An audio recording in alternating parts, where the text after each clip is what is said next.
Action adventure ফিকশনের ভক্ত কে নয়? যদি বলি পৃথিবীর ইতিহাসে সর্বকালের সেরা টিভি ফিকশন কোনটি, তাহলে এক বাক্যে যে কেউ স্বীকার করে নেবে গেম অফ থ্রোনসের নাম। কেনই বা নয়, যৌনতা, প্রতিশোধ, প্রেম, ভালোবাসার ক্ষমতার লড়াইয়ের মিশেলে নির্মিত এই সিরিজে শেষ পর্যন্ত কে জয়ের মুকুট পড়বে তা নিয়ে যে আলোচনা হয়েছে সারা বিশ্বের মানুষের মধ্যে, যা ঘটেনি দ্বিতীয় কোনো ফিকশনের ক্ষেত্রে। প্রিয় দর্শক, আমরা তাই নিয়ে এসেছি স্মরণকালের সেরা এই টিভি সিরিজের কল্পবিন্যাস নিয়ে, যেখানে শুরু থেকে শেষ পর্যন্ত ব্যাখ্যা করব গেম অফ থ্রোনসের বিশালতা আর ব্যাপকতা নিয়ে। আপনি এই ভিডিওটি একবার দেখা শুরু করলে আমি গ্যারান্টি দিয়ে বলতে পারি আর উঠতে পারবেন না। চলুন যাওয়া যাক মূল গল্পে। থাকুন ভিডিও শেষ মুহূর্ত পর্যন্ত, তবেই কিনা আমাদের প্রচেষ্টা সফল হবে। মূল গল্পে যাওয়ার আগে যে বিষয় জানতেই হবে শুরুতে, ওয়েস্টারস ও এসোস। ওয়েস্টারস ও এসোস মহাদেশের মাঝে সীমানা গড়ে দিয়েছে ন্যারোসি, ওয়েস্টারসের রাজধানী কিংস ল্যান্ডিং। কিংস ল্যান্ডিং থেকেই সমগ্র ওয়েস্টারস শাসন করা হয়। ওয়েস্টারসের বিভিন্ন অঞ্চলে রাজার প্রতিনিধি হিসেবে বিভিন্ন লর্ড নিয়োগ করা আছে, যারা রাজার হয়ে অঞ্চলে অঞ্চলে শাসন করেন। ওয়েস্টারসের অন্যতম গুরুত্বপূর্ণ একটি রাজ্য হচ্ছে উইন্টারফেল। উইন্টারফেল হচ্ছে কিংস ল্যান্ডিং এর সবচেয়ে উত্তরের রাজ্য। এখানেই রয়েছে দ্য ওয়াল, যার উৎপত্তি সম্পর্কে কেউ না জানলেও এই ওয়াল ওয়েস্টারসের মানবজাতিকে বর্বর ওয়াইল্ডলিং ও হোয়াইট ওয়াকারদের থেকে রক্ষা করে। এই হোয়াইট ওয়াকার হচ্ছে মৃতদের বাহিনী। বর্তমানে ওয়েস্টারসে হোয়াইট ওয়াকার এক রমরমা রোমাঞ্চকর গল্প ছাড়া কিছুই নয়। এই হচ্ছে মোটামুটি মূল পটভূমি গেম অফ থ্রোনসের। এবার মূল গল্পে আসা যায়। সীমান্তে বর্ডার গার্ডরা দেশকে শত্রুদের হাত থেকে রক্ষা করতে যেভাবে পাহারা দেয়, গেম অফ থ্রোনসেও তেমনি শত্রুদের হাত থেকে সেভেন কিংডমের নিরাপত্তা নিশ্চিত করতে গার্ড নিযুক্ত করা হয়, যাদেরকে বলা হয় নাইট ওয়াচ। গল্পের শুরু ঠিক এখান থেকেই। নাইট ওয়াচের কিছু সৈন্যের উপর অতর্কিত হামলা চালায় আইস জম্বিরা। অনেকেই মারা গেলেও একজন প্রাণে বেঁচে চলে আসে উইন্টারফেলে। এখানে এসে ধরা পড়ে নর্দার্ন সোলজারদের হাতে। সোলজার এসে জানায় তারা ভয়ঙ্কর সব আইস জম্বি দেখেছে। সোলজারের এই কথা কেউ তো বিশ্বাস করেই না, উল্টো দায়িত্ব ছেড়ে পালিয়ে আসার কারণে উইন্টারফেলের রাজা তাকে সকলের সামনে মাথা কেটে মৃত্যুদণ্ড দেন। শ্বাসরুদ্ধকর এক সূচনা দিয়ে গেম অফ থ্রোনস প্রথম পর্বে শুরু। উনি হচ্ছেন নেড স্টার্ক, উইন্টারফেল প্রধান।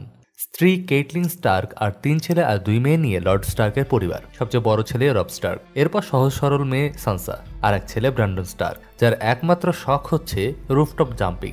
আর তারপর হচ্ছে রেকন স্টার্ক, তারপর সবচেয়ে ছোট মেয়ে সবার আদরের আরিয়া স্টার্ক। এরা ছাড়া নেড স্টার্কের আরও একজন ছেলে আছে, তার নাম জন স্নো, যে কিনা নেড স্টার্কের বাস্টার্ড বলে পরিচিত। একগাদা ছেলে মেয়ে হওয়া সত্ত্বেও নেড স্টার্ক আয়রন আইল্যান্ডে লর্ড গ্রেজয় থেকে তার ছেলে থিয়ন নিয়ে আসেন। অবশ্য এর পেছনে শক্ত কারণও ছিল। থিয়নের বাবা যেন নেড স্টার্ক তথা উইন্টারফেলের সাথে বিশ্বাসঘাতকতা না করে, তাই থিয়নকে হোস্টেস হিসেবে নিয়ে আসেন ছোটবেলা থেকেই। এই প্রথা রাজ্যে নতুন কিছু না। জন এরেনের মৃত্যুর পর সেভেন কিংডমের ক্যাপিটাল কিং রবার্ট ব্যারাথিয়ন পুরো পরিবার সহ উইন্টারফেল আসেন নতুন হ্যান্ড অব দ্য কিং হিসেবে নেড স্টার্ককে নিযুক্ত করতে। জন এরেনের মৃত্যুর পর রাজা রবার্টের আর কোনো বিশ্বস্ত ব্যক্তি না থাকায় Ned Stark hand of the king হওয়ার প্রস্তাব গ্রহণ করে। এ হচ্ছে সার্সি ল্যানিস্টার, যিনি কিনা রবার্ট ব্যারাথিয়নের নাম কাওয়াস্তে সহধর্মিনী। আর এ হচ্ছে জেমি ল্যানিস্টার, গেম অফ থ্রোনসের সবচেয়ে ডেপথ ক্যারেক্টারের মধ্যে অন্যতম। ম্যাট কিং এই জেমি ল্যানিস্টারের হাতেই মারা যান। কেন জেমি ম্যাট কিংকে মেরেছে তা আমরা অন্য কোনো এক এপিসোডে বিস্তারিত আলোচনা করার চেষ্টা করব। আর ও ব্যক্তিটি হচ্ছেন রয়্যাল ফ্যামিলির অন্যতম গুরুত্বপূর্ণ টিরিয়ন ল্যানিস্টার। মেয়ে মানুষ আর মদ ছাড়া টিরিয়নের জীবনে তৃতীয় কেউ নেই। এই দুটিতে বোঁদ হয়ে থাকে সারাদিন। এদিকে কিং এর হ্যান্ড হওয়ার সাথে সাথে রবার্ট ব্যারাথিয়ন নেড স্টার্ককে তার মেয়ে সানসার সাথে জাফরির বিয়ের প্রস্তাব দেন। নেড স্টার্কও আগপিছ বিবেচনা না করে রাজি হয়ে যান। যখন স্টার্ক আর ব্যারাথিয়ন আত্মীয়তা সম্পর্ক করতে যাচ্ছিল, ঠিক তখন ক্যাটলিন স্টার্ক নেডকে জানায় তার বোনের স্বামীকে ল্যানিস্টাররা হত্যা করেছে। আর এখন রবার্ট ব্যারাথিয়নকেও হত্যার ষড়যন্ত্র করছে তার নিজেরই বাহিনী। সততার মূর্তমান প্রতীক নেড স্টার্ক। পুরো ওয়েস্টারসে সবচেয়ে অনারেবল লর্ড হিসেবে পরিচিত নেড স্টার্ক তার কিং এর জীবন বাঁচাতে কিংস ল্যান্ডিং এ যাওয়ার সিদ্ধান্ত নেন। সময়ের সাথে সাথে স্টার্ক পরিবারে মেঘের ঘনঘটা বাড়ছিল। এরই মাঝে জেমি আর সার্সি দুই আপন ভাই বোনকে অন্তরঙ্গ মুহূর্তে দেখে ফেলে ব্রান স্টার্ক। সরাসরি এই যৌন সঙ্গম দেখে ফেলায় জেমি শাস্তি হিসেবে টাওয়ারের উপর থেকে ফেলে দেয় ব্রানকে। এর কিছুদিন বাদে ব্র্যানের জ্ঞান ফিরলেও চিরদিনের জন্য 2 পা হারাতে হয় তাকে। মাথায় আঘাতের কারণে সে মনে করতেও পারে না কে তাকে উপর থেকে ফেলেছে। ওদিকে গল্প ডালপালা গজিয়ে গিয়ে পড়ে ন্যারোসিয়ার ওপাশে এসোস রাজ্যে, যেখানে একদল ডোথরাকে আর্মি নিজের নিয়ন্ত্রণে পাওয়ার লোভ সামলাতে না পেরে প্রিন্স ভিসেরিস তার বোন ডেনেরিস টারগেরিয়ানকে বিয়ে দেয় এই ডোথরাকে আর্মিদের প্রধান খালদ্রোগোর সাথে। বিশাল আর্মি নিয়ে ভিসেরিস আয়রন থ্রোন দখলের স্বপ্ন দেখে। আয়রন থ্রোন দখলের অন্যতম কারণ তার বাবা ম্যাট কিং এর হত্যার প্রতিশোধ নেওয়া। ভিসেরিস মনে করত নেড স্টার্ক আর রবার্ট ব্যারাথিয়ন মিলে তার বাবাকে হত্যা করেছে। মূলত এই কারণে বোনকে তুলে দেয় অসভ্য, বর্বর এবং ভয়ানক হিংস্র এক জাতির কাছে। বোনের বিয়েতে বাবার পক্ষ থেকে উপহার হিসেবে 3টি ড্রাগনের ডিম আর সহযোগী হিসেবে স্যার জোরা মর্মনকে পায় ডেনেরিস। পরবর্তীতে মরমন্ট আর ডেনারিসের খুব ভালো বন্ধুত্ব হয়ে যায়। ওইদিকে বিয়ের পর ডেনারিস মানিয়ে নিতে পারে না খাল দ্রোগোর সাথে। খাল দ্রোগো একজন হিংস্র সৈনিক, একমাত্র মৃত্যু ক্ষুধায় তার কাছে সব। নতুন স্ত্রীকে পেয়ে খাল দ্রোগো তার সমস্ত তরল আবেগে ভাসিয়ে তোলে। ডেনারিসেরও উপায় থাকে না এই হিংস্র ভালোবাসাটাকে নিচে শুয়ে দেখা ছাড়া। একদিন সবকিছু খুলে বলে তার এক বান্ধবীকে। সে ডেনারিসকে খাল দ্রোগো থেকে বন্ধুসুলভ ব্যবহার পর মূলমন্ত্র বলে দেয়। আবার আমরা ফিরে আসি উইন্টারফেলে। এখানে স্টার্কদের মাঝে জন স্নো নিজেকে বেমানান মনে করত, তাই সে আঙ্কেল বেঞ্জিনের সাথে নাইট ওয়াচে যোগ দিতে চলে যায়। জন উইন্টারফেল ছেড়ে যাওয়ার সময় বোঝা যায় সবাই জন স্নোকে কতটা ভালোবাসে, শুধুমাত্র দুজন ছাড়া, সানসা আর কেটলিন স্টার্ক। জন স্নোকে বিদায় দেওয়ার সময় নেড জানায় যে কিংস ল্যান্ডিং থেকে ফেরার পর তিনি জন স্নোর মায়ের ব্যাপারে জনকে বলবেন। এরই মাঝে ব্র্যানের উপর আবারও হামলা হয়, কিন্তু এবারের মতো প্রাণে বেঁচে যায় ডায়ারউলফ সামারের কারণে। যে ড্যাগার দিয়ে ব্র্যানকে মেরে ফেলতে চেয়েছিল সেটি ক্যাটলিন স্টার্ক হাতে পায়।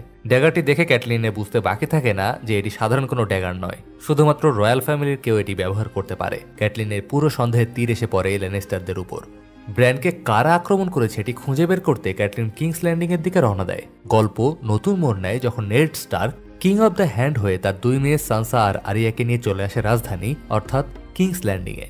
এখানে নেড স্টার্কের পরিচয় হয় রবার্ট ব্যারাথিয়নের মন্ত্রিসভার দায়িত্বে থাকা রেনলি ব্যারাথিয়ন, লিটল ফিঙ্গার, লর্ড ভেরিসের সাথে। অন্যদিকে সানসার সাথে পরিচয় হয় জফরি আর তার বডিগার্ড হাউন্ডের সাথে। এরই মাঝে ছোট একটি বিষয়কে কেন্দ্র করে ঝগড়া বাঁধে জফরি আর আরিয়ার মাঝে। জফরি যখনই চড়াও হতে যাবে ঠিক তখনই আরিয়ার পোষা ডায়ারউলফ নাইমেরিয়া এসে জফরির হাতে কামড় বসিয়ে দেয়। রাজার ছেলেকে কামড় দেওয়ার সাজা তো পেতেই হবে, কিন্তু চতুর আরিয়া ঘটনা আগে থেকেই আঁচ পেয়ে ভাগিয়ে দেয় নাইমেরিয়াকে। কিন্তু নাইমেরিয়াকে না পেয়ে সানসার ডায়ারউলফ লেডিকে মেরে ফেলে ল্যানিস্টাররা। গল্প জমে ওঠে যখন ক্যাটলিন, নেড স্টার্ক আর পিটার বেলিসের দেখা হয় কিংস ল্যান্ডিং এ। এখানে ক্যাটলিন ব্র্যানের উপর হওয়া আক্রমণের ঘটনা খুলে বলে আর যে ড্যাগারটি পায় সেটিও দেখায়। ড্যাগার দেখার পর পিটার বেলিস জানায় এটি তার ড্যাগার, কিন্তু অনেক বছর আগে বাজিতে এটি সে হেরে যায় টিরিয়ান ল্যানিস্টারের কাছে। ক্যাটলিনের কাছে এখন সবকিছু ক্রিস্টাল ক্লিয়ার। উইন্টারফেলে ফেরার পথে টিরিয়ানের সাথে ক্যাটলিনের দেখা হয়ে যায়। সাথে সাথে টিরিয়ানকে বন্দী করা হয় ব্র্যান স্টার্কের উপর গুপ্তঘাতী হামলার অভিযোগে। সিজন 1-এ সবচেয়ে উপভোগ্য সিকোয়েন্স ছিল হাউন্ড আর তার ভাই মাউন্টেনের মধ্যে ফাইটিং সিনটি। তাদের দুই ভাইয়ের ফাইটের পেছনেও পরোক্ষভাবে নেড স্টার্কই দায়ী। নেড স্টার্ক রবার্ট ব্যারাথিয়নের হ্যান্ড হওয়ার পর একটি বিশেষ খেলার আয়োজন করা হয়, আর এই খেলাকে কেন্দ্র করেই দুই ভাই মুখোমুখি হয়। নেড স্টার্কের জন্য এত সব বিশাল আয়োজন করা হলেও মাথায় তার একমাত্র চিন্তা কে জন এরেনকে হত্যা করেছে। রবার্ট ব্যারাথিয়নকে হত্যা করতে চাইছে কে, আর ব্র্যানের উপরই কারাই বা হামলা চালিয়েছে। এসব অঙ্ক মেলাতে মেলাতে নেড জানতে পারে রবার্ট ব্যারাথিয়নের গেন্ড্রি নামের একজন জারদ ছেলেও আছে। এভাবেই কিংস ল্যান্ডিং এ এসে শার্লক হোমসে ঘুরতে থাকে নেড স্টার্ক। ওদিকে নাইট ওয়াচ হতে চাওয়া জন স্নোর খবর নেওয়া যাক। ছোট থেকে 1x1 কম্ব্যাটে জন স্নো পারদর্শী হওয়ায় অল্প কিছুদিনের নাইট ওয়াচে নিজের স্কিল দেখিয়ে বুঝিয়ে দেয় সে কোনো সাধারণ যোদ্ধা নয়। এখানেও সবাই তাকে পছন্দ করলেও স্যার এলিয়ার তাকে সহ্য করতে পারতেন না। এভাবেই জন স্নো দিন যাপন করতে থাকে নাইট ওয়াচার হয়ে। আর হ্যাঁ, এখানে স্যামুয়েল টার্লি নামে এক নাইট ওয়াচারের সাথে ভালো বন্ধুত্বও হয়ে যায় জনের। প্রথম সিজনে স্যামুয়েল টার্লিকে সাধারণ কোনো ক্যারেক্টার মনে হলেও সিজন গড়ানোর সাথে সাথে বোঝা যাবে কত গুরুত্বপূর্ণ চরিত্র এই স্যাম। আচ্ছা, টিরিয়ান না ধরা পড়লো, তার কি হলো? টিরিয়ানকে ক্যাটলিন বন্দি করে নিয়ে যায় তার বোন লাইসা এরনের কাছে। ক্যাটলিনের ইচ্ছে ছিল এখানে টিরিয়ানকে মুন্ড্রোদ দিয়ে ফেলে দেওয়ার, কিন্তু অতি ধুরন্ধর টিরিয়ন ট্রায়াল বাই কম্বাট চেয়ে বসায় ক্যাটলিনের এই ইচ্ছা আর পূরণ হয় না। ট্রায়াল বাই কম্বাট হচ্ছে আসামি অন্য একজনের সাথে লড়াই করে জিতে গেলে তাকে মুক্তি দেওয়া হবে। 4 ফুটের টিরিয়ন ট্রায়াল বাই কম্বাট চাওয়াতে সবাই হাসিতে ফেটে পড়ে। এদিকে টিরিয়ন ব্রনকে বিশাল অঙ্কের টাকার বিনিময়ে তার হয়ে কম্ব্যাট লড়তে বলে। তলোয়ার হাতে ব্রনের মতো বিপজ্জনক খুব কমই আছে। নিমিষেই কম্ব্যাট জিতে টিরিয়নকে মুক্ত করে নিয়ে যায় সে। ব্রনের একটাই দুর্বলতা, টাকা। টাকার বিনিময়ে যে কোনো কিছু করতে সে রাজি। চলুন দর্শক, আবার একটু এসোস থেকে ঘুরে আসা যাক, যেখানে আর্মি না পেয়ে পাগল প্রায় হয়ে আছে ডেনেরিস টার্গেরিয়ানের ভাই ভিসেরিস। খাল দ্রোগোর সামনে বসেই ডেনেরিসের সাথে বাজে ব্যবহার করে যাচ্ছিল সে।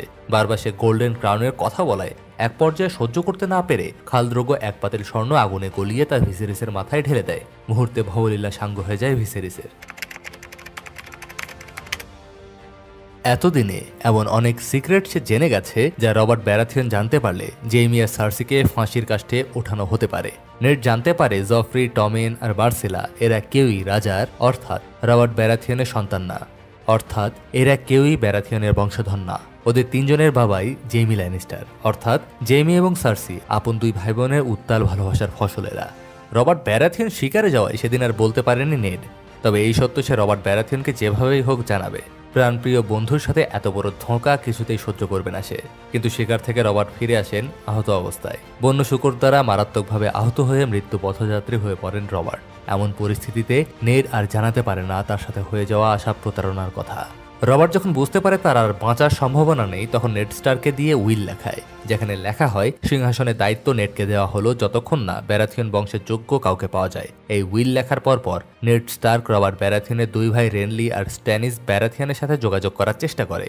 নেড অনেক বড় যোদ্ধা হলেও কূটনৈতিক চালে কিছুটা পিছিয়ে ছিল। সে পিটার বেলিসকে বিশ্বাস করে সবকিছু বলে দেয়। পিটার তাকে সাহায্য করার মিথ্যা আশ্বাস দেয়। ওইদিকে রবার্ট ব্যারাথিয়ন মৃত্যুর পরপরই সবকিছু ওলটপালট হয়ে যায়। জোফ্রি আয়রনথনে বসে পড়ে রাজার বড় ছেলে হওয়ায়। নেড স্টার্ক রাজার যত বড় বন্ধুই হোক না কেন, তার সন্তানেরাই যে থ্রোনে বসবে জোর করে হলেও সেটা বুঝতে বাকি থাকে না। বিশ্বাসঘাতকতার অভিযোগে বন্দী করা হয় নেড স্টার্ক আর তার মেয়ে সানসাকে, যদিও আর এক মেয়ে আরিয়া পালিয়ে যেতে সক্ষম হয়। সানসা জোফ্রির কাছে তার বাবার প্রাণ ভিক্ষা চায়। জোফ্রি সাফ জানিয়ে দেয় যদি নেড স্টার্ক সবার সামনে তাকে কিং হিসেবে মেনে নেয় তাহলে ছেড়ে দেওয়া হবে তাকে। আইফেল টাওয়ারের মতো অনর নেড স্টার্ক কোনোভাবেই সে জফ্রিকে কিং হিসেবে মানতে রাজি না। জফ্রি আয়রন থ্রোন দখলের সাথে সাথে তার মামা, মূলত বাবা, জেমি ল্যানিস্টারকে লর্ড কমান্ডার বানায় আর তাকে পাঠিয়ে দেওয়া হয় স্টার্ক ফ্যামিলিকে বধ করতে। অন্যদিকে টিরিয়ন ল্যানিস্টারও নিজের অপমানের বদলা নিতে স্টার্কদের বিরুদ্ধে যুদ্ধের ঘোষণা করে তার বাবা টাইউইন ল্যানিস্টারের সাহায্য নিয়ে। একদিকে সার্সি ল্যানিস্টারের পাঠানো সৈন্য, অন্যদিকে টাইউইন ল্যানিস্টারের সৈন্যদল। কার সাথে লড়বে উইন্টারফেলে থাকা স্টার্ক পরিবার?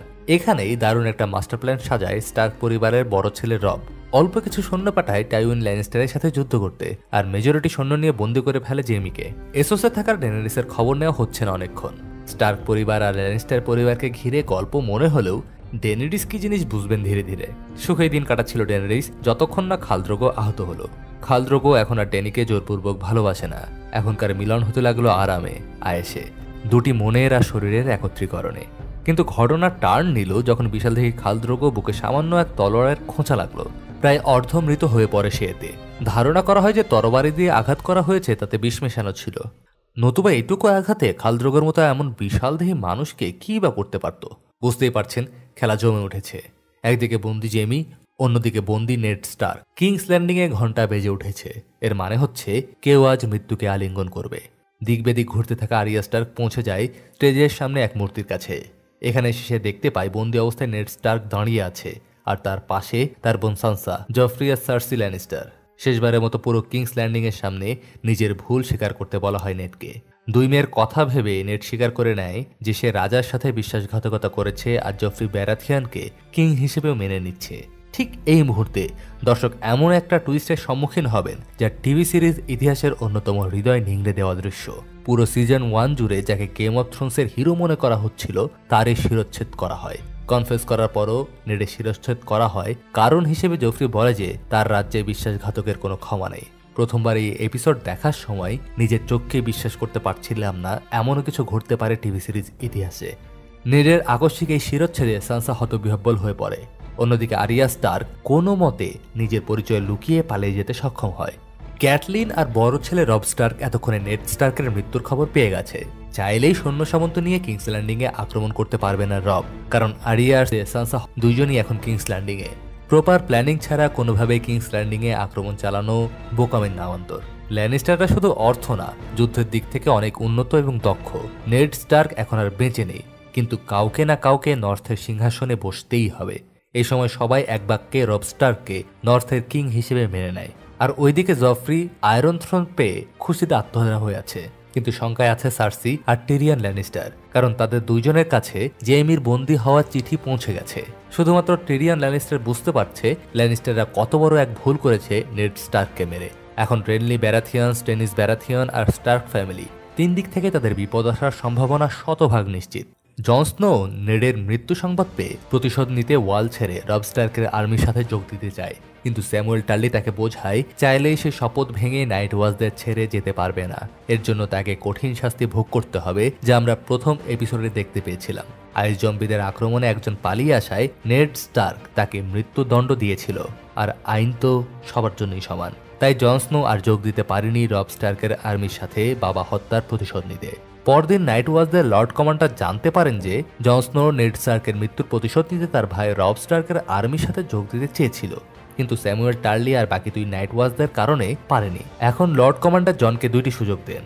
এক, সে চাইলে রব স্টার্কের সাথে জয়েন করতে পারবে। আর 2 বিয়ন্ড দ্য ওয়ালে গিয়ে বিশাল কোনো যুদ্ধের অংশ হতে, আর ওয়ালের ওপাশে গিয়ে তার নিখোঁজ হওয়া চাচা বেনজিনকেও খুঁজে পাওয়ার সম্ভাবনা আছে। লর্ড কমান্ডার এও জানান যে খবর পাওয়া গেছে ওয়ালের ওই পাশে রহস্যময় কোনো কিছু সন্ধান পেয়েছে, সম্ভবত হোয়াইট ওয়াকারদের প্রতি ইঙ্গিত দিচ্ছিলেন তিনি। সব শুনে জন বিয়ন্ড দ্য ওয়ালে যাওয়ার সিদ্ধান্ত নেয়। নেড স্টার্কের মৃত্যুর পর মনে হতে পারে সব বুঝি শেষ, কিন্তু রাইটারের নাম যখন জর্জ মার্টিন, আনএক্সপেক্টেড অনেক টুইস্ট আর টার্ন এখনও দেখা বাকি আছে। এই সিজনের শেষ পর্বে আমরা দেখতে পাই ডেনেরিসের মিসক্যারেজ হয় আর খাল দ্রোগো মৃত্যু অভিমুখে রওনা দিয়ে ফেলেছে। খাল দ্রোগোর মৃত্যু যন্ত্রণা কমাতে বালিশ চেপে মেরে ফেলে খালিসি। এরপর খাল দ্রোগোর সাথে নিজেকে সতীদাহ করতে প্রস্তুত হয়ে যায় ডেনেরিস। এটাই ডোথরাকি আর্মিদের নিয়ম। সাথে নিয়ে নেয় বিয়ের সময় পাওয়া 3টি ড্রাগনের ডিম। আগুন দেওয়া হয় চিতায়। সারা রাত ধরে পুড়তে থাকে খাল দ্রোগো, সাথে ড্রাগনের 3 ডিম আর ডেনেরিস। সকাল হতে এমন এক দৃশ্যের সম্মুখীন হয় এসোসবাসী, যা দেখে মনে হবে সবাইকে 440 ভোল্টে শক দেওয়া হয়েছে। খাল দ্রোগোর দেহ পুড়ে ছাই হয়ে গেলেও ডেনেরিসের একটি পশমও পড়েনি। আরও অবাক করা বিষয় হচ্ছে যে 3টি ড্রাগনের ডিম নিয়ে বসেছিল চিতায়, সেই ডিম ফুটে 3টি ড্রাগনের বাচ্চাও বেরিয়ে এসেছে। আর এখানে বহু প্রশ্নের উত্তর না দিয়ে শেষ করা হয়েছে সিজন 1। প্রথমে আসে কিংস ল্যান্ডিং এ কি হবে সানসার ভবিষ্যৎ, জফরির সাথে সে কি বিয়েতে বসবে নাকি নতুন কোনো মোড় নেবে গল্প। অন্যদিকে ল্যানিস্টারদের শিক্ষা দিতে কি পরিকল্পনা আটছে স্টার্ক বাহিনী, কিভাবে প্রতিশোধ নেবে তারা, আর ওয়ালের ওপাশে গিয়ে অজানা কোন বিপদে পড়তে যাচ্ছে জন স্নো, এই সব কিছুর উত্তর মিলবে সিজন 2তে। তবে প্রিয় দর্শক, ভিডিও শেষ করার আগে কিছু না বললেই নয়। টিভি সিরিজের ইতিহাসে সর্বকালের সেরা এই কল্পকাহিনী নিয়ে আমাদের বিশেষ আয়োজন থাকবে আপনাদের জন্য। এই আলোচনায় এমন সব বিষয় তুলে ধরব যা প্রথম দেখায় বেশিরভাগ দর্শকই মিস করেছেন। তবে হ্যাঁ, এটিকে প্যাকেজ বলার কারণ হচ্ছে আমরা গেম অফ থ্রোনস নিয়ে মোট 8টি পর্ব করতে যাচ্ছি, আর প্রতিটি পর্বেই থাকছে গেম অফ থ্রোনস নিয়ে এক্সপ্লেনেশন আর এক্সাইটিং সব অজানা তথ্য যা অবাক করবে আপনাকে। সিরিজ দেখার সময় যে টান টান উত্তেজনা ছিল দর্শক মনে, গ্যারান্টি দিচ্ছি আমাদের করা গেম অফ থ্রোনসের প্রতি পর্ব তেমনই ভালো লাগবে আপনাদের। যৌনতা, প্রতিশোধ, প্রেম, ভালোবাসা আর ক্ষমতার লড়াইয়ের মিশেলে নির্মিত এই সিরিজে শেষ পর্যন্ত কে জয়ের মুকুট পড়বে দেখতে চাইলে আমাদের চ্যানেলটি সাবস্ক্রাইব করে রাখুন। এত ডিটেলস ভাবে আগে কেউ কখনো গেম অফ থ্রোনস নিয়ে আলোচনা করেনি, তা ভিডিও শেষ করে আপনি নিজেই বলতে বাধ্য হবেন। জানাতে ভুলবেন না কেমন লাগলো এই পর্ব। অনুরোধ করব আপনার মতামত জানানোর। চ্যানেলে নতুন হলে অবশ্যই সাবস্ক্রাইব করে রাখুন। একই সাথে জানাতে পারেন আপনার যে কোনো পরামর্শ। ধন্যবাদ।